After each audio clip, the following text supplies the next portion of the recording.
আমার নেত্রী দেশনেত্রী বেগম খালেদা জিয়া তিনিও ব্রাজিলের সাপোর্টার। প্লেকে দেখি আমাদের তার সে একটা ক্রেজ ছিল। খুবই দুঃখজনক এত নাম আমার করা ছিল প্লেয়ার দিয়ে আসলে বিশ্বকাপটা পাচ্ছে না। 5 বার তো পেয়েছে। ইয়াসিন ভাই, বিশ্বকাপের মৌসুম আপনাকে কিছু প্রশ্ন করার লোভ আমি সামলাতে পারলাম না, সেই জন্য আপনাকে আমাদের স্টুডিওতে নিয়ে আসলাম ওয়ার্ল্ড কাপ স্টেশন। ইয়াসিন ভাই, আজকে তো ব্রাজিলের খেলা, আপনার জার্সি দেখেই বুঝতে পারছি আপনি ব্রাজিল করেন। কি কারণে ব্রাজিল করেন? এটা বলতে গেলে কঠিন বিষয়। এটা হয়ে যায় ছোটোবেলা থেকে, যখন আমরা দেখতাম পেলে, জিকো, তারপর হলো ম্যারাডোনা যারা ছিল, এদের দেখে দেখেই মানে অভ্যস্ত। তখন আমরা বন্ধুরা সবাই মিলেই ছিলাম ব্রাজিলের সাপোর্টার, তখন পেলের উন্মাদনা তখন ছিল। এবং ব্রাজিল পরবর্তী যখন আমরা আস্তে আস্তে বড় হলাম, দেখলাম যে এ পর্যন্ত ব্রাজিল কিন্তু 5টা বিশ্বকাপ পেয়েছে। 58 সাল থেকে আরম্ভ করে তার মানে সেই 5টা বিশ্বকাপে লোভে আপনার ব্রাজিল না 5টা বিশ্বকাপ প্লেয়ার তৈরি থেকে এটা হলো মানে দেখা যায় যে আমরা বন্ধুরা ব্রাজিল করতেছি, হয়তো বন্ধুদের সঙ্গে থেকে ব্রাজিল, তখন প্লেয়ার কিন্তু একটা উন্মাদনা ছিল। প্লেকে কিন্তু কারিগর বলা হয়। এবং ব্রাজিল আমি মনে করি আপনারা বোধহয় প্লের খেলা সরাসরি দেখছেন। প্লের খেলা দেখেছি আমরা। এবং পেলে তখন তখন বিটিভিতে হতো প্লের খেলা, আবার যেমন মোহাম্মদ আলী ক্লে যখন মুষ্টিযুদ্ধ করতো। মানে মূলত প্লের খেলা দেখে আপনারা কি ব্রাজিলের ফ্যান? না, আসলে তখন আমরা দল বেঁধে ছোট ছিলাম স্কুল জীবনে, তখন দেখতাম আমরা বন্ধুরা, তখন তো ব্রাজিলে খেলা হতো, তখন আবহানী মোড়ের একটা উন্মাদনা ছিল। আমরা সকাল 10টায় স্টেডিয়ামে চলে যেতাম আবহানী মোড়ের খেলা দেখতে। তখন প্লেকে দেখি আমাদের তার সে একটা ক্রেজ ছিল। প্লে, জিকো, তারপর হলো রবার্তো কার্লোস, ওদের খেলাগুলো দেখেই মানে আমরা তখন ব্রাজিলের সাপোর্টার হয়ে গেছি।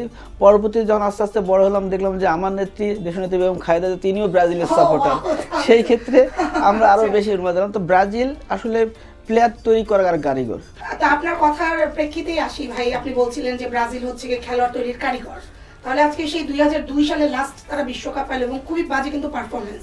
আজকে 2026 পর্যন্ত তাদের পারফরমেন্স কিন্তু মানে আমি এই কারণেই ব্রাজিল না যে তাদের পারফরমেন্স তো ভালো দেখছি না। তাহলে আপনি বললেন যে মানে খেলোয়াড় তৈরির কারিগর, বাট তারা খেলোয়াড় কেন তৈরি করতে পারছে না এত বছরে?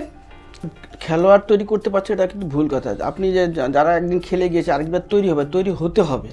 যেমন আমার দেশে যেমন আবহানী মাওয়ানের যে ক্রেজটা, সেই ক্রেজটা কি এখন আছে? নেই।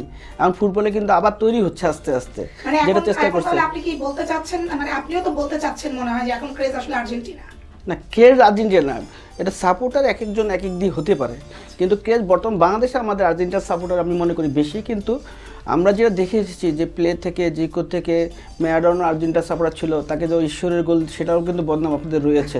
হ্যাঁ, বিশেষ করে আর্জেন্টিনার হাত দিয়েও গোল দেওয়ার আছে। সেটা হলো খেলার মধ্যে, খেলাটা হলো মানুষের একটু উৎফুল্ল থাকার একটা বাসনা, মানে যে একটু মনকে ফ্রেশ রাখার জন্য খেলাধুলায় সংযোগ থাকার জন্য চেষ্টা করে। আজকে যেমন ব্রাজিলে খেলা রয়েছে, আজকে খেলাটা কিন্তু যেটা 2টা দিক রয়েছে।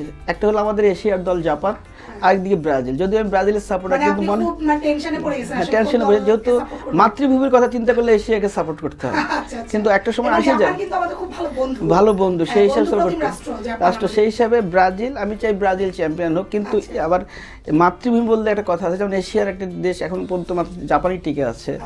জাপানও যদি যে আমার জন্য ভালো, আর ব্রাজিলকে চাবো তাদের আরও ভালোভাবে যে আর্জেন্টিনার সঙ্গে যুদ্ধ করে আর্জেন্টিনাকে পরাজিত করে। যদি ক্রেজ তারা বাংলাদেশের আর্জেন্টিনার সাপোর্টার বেশি, মানে মেয়ে সাপোর্টারই বেশি আমাদের আর্জেন্টিনার। আর সেই ক্ষেত্রে ব্রাজিল কিন্তু আপনার এই দ্বিধাদ্বন্দ্বের মধ্যে আজকে আপনার কি মনে হচ্ছে যে জাপান জিতবে নাকি ব্রাজিল জিতবে? জিতলে আপনার প্রেডিকশনটা কি? সম্ভবত সাপোর্টার হিসাবে ব্রাজিল যদি এটা চাই, আর মাতৃভূমি হিসাবে সেই হিসাবে এশিয়ার একটি দেশ যাবে। প্রেডিকশন কি করতেছেন, কত গোলে জাপান বা ব্রাজিল হারবে বা জিতবে বলে আপনার মনে হয়? জাপানের যতটুকু খেলতেন তারাও কিন্তু এখন পর্যন্ত হারেনি। এশিয়ার কান্ট্রি হিসাবে একটি দলই এখন টিকে রয়েছে। আর ব্রাজিল প্রথম যে খেলা খেলেছে আমরা স্যাটিসফাইড না। দ্বিতীয় খেলা থেকে ঝলসে উঠছে, তৃতীয় খেলা থেকে তো আরও ঝলসে উঠছে, আজকে আরও ঝলসে উঠবে। সেক্ষেত্রে আমি মনে করি যে জয় ব্রাজিলই হবে। হয়তো কষ্ট লাগবে নিজের মাতৃভূমিতে। কতগুলো জয় হবে বলে আপনি? এটা তো আসলে বলা যায় না, আমি চিন্তা করছি 3-1 গোলে জেতার সম্ভাবনা রয়েছে। 3-1 গোলে। আচ্ছা ভাই, বলছিলেন যে আর্জেন্টিনার সাথে ব্রাজিলের একটা খেলার বিষয়ে কি যেন বলছিলেন? যেমন বাংলাদেশে ওয়ার্ল্ডে আপনি যে কথাটি বললেন যে কেন ওয়ার্ল্ড কাপ পাচ্ছে না, জানেন ফুটবলের কথা বলতে গেলে ইংল্যান্ডের কথা চিন্তা করতে হয়, কিন্তু তারা মাত্র একবার 1966 সালে তারা সম্ভবত পেয়েছে, এরপরে কিন্তু তারা পায়নি। সেক্ষেত্রে কিন্তু ব্রাজিল 5 বার পেয়েছে, আর্জেন্টিনা যে পায়নি সেটা বলবো না, আর্জেন্টিনা পেয়েছে। কেসটা কিন্তু আবহানী মরণের মতো। আজকে কি নেইমার খেলবে? নেইমার আজকে খেলবে, কারণ গত খেলায় অল্প সময়ের জন্য, যদিও সে অসুস্থ, তাকে ডাক্তার তার দিকে তাকিয়ে দিয়েছে যে আচ্ছা, না আমি খেলতে। বুঝি না আপনাদের নেইমার অসুস্থ, তার খেলার দরকার কি? সে তো এখন আমেরিকাতেই আছে, একটু যদি লস অ্যাঞ্জেলসে পাঠিয়ে দেওয়া যেত, মানে হলিউডে আর কি। আপনাদের অভিনয়টা যেমন খুব আর্জেন্টিনার কেস কে, আর্জেন্টিনার ক্রেজ হলো মেসি, এবং সে মেসি, কিন্তু প্রতিবারই সবাই চায় খেলছে। মেসি খেলুক। মেসি যেদিন না খেলে তখন কিন্তু আপনাদের মানে না, বিশেষ না করে খেলে আমাদের এরকম record না, হতে যেদিন পারে না না। খেলে, মেসি- যেদিন না মেসি খেলে last খেলাতেও কিন্তু এই তো দ্বিতীয় যদি না ছিল। খেলে সেদিন কিন্তু আপনাদের সাপোর্টার খুব মানে মনোকষ্ট হবে। ঠিক সেরকম আমাদের যারা সাপোর্টার রয়েছে ব্রাজিল, তারা চায় নেইমার খেলুক, সুস্থ হয়ে কিন্তু আসুক, নেইমার তো খেলা খেলতে দেখে পারছে না, যাক। এবং আপনি বোধহয় জানেন কি না যে ব্রাজিলের প্রেসিডেন্ট পর্যন্ত নেইমারের উপর বিরক্ত যে সে যে খেলতে পারছে না। আজকে দেখেন কি খেলে।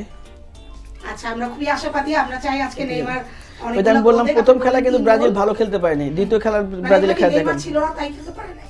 না, নেইমার থাকার প্রথম খেলাটা কিন্তু ওইভাবে তারা গোছাইতে পারে নাই। দ্বিতীয় খেলাটা কিন্তু তাদের সে ছকটা তৈরি করেছে, যে শর্ট পাসের যে কারিগর সেটা কিন্তু ব্রাজিল শিখিয়েছে আর্জেন্টিনাকে।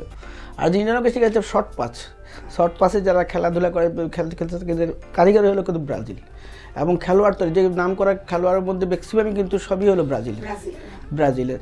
আর আমরা হলো খুবই দুঃখজনক, এত নাম আমাদের করা ছিল প্লেয়ার দিয়ে আসলে বিশ্বকাপটা পাচ্ছে না আজকে। পাচ্ছেন 5 বার তো পেয়েছে, প্রতিবার যে পেয়ে তো অন্য দলগুলো তো আর আশা রাখে। প্রতিবারই আপনারা খালি হেক্সা হেক্সা বলেন, এবার কিন্তু আপনারা পেলেও হেক্সা না পেলেও হেক্সা। না, এটা কি অবশ্যই খেয়াল না, করছেন? অবশ্যই না, অবশ্যই না। ঠিক আছে ভাইয়া, থ্যাংক ইউ। দোয়া করবেন যেন ব্রাজিল জিতে আর্জেন্টিনার সঙ্গে আমরা যেন ফাইনাল খেলতে পারি।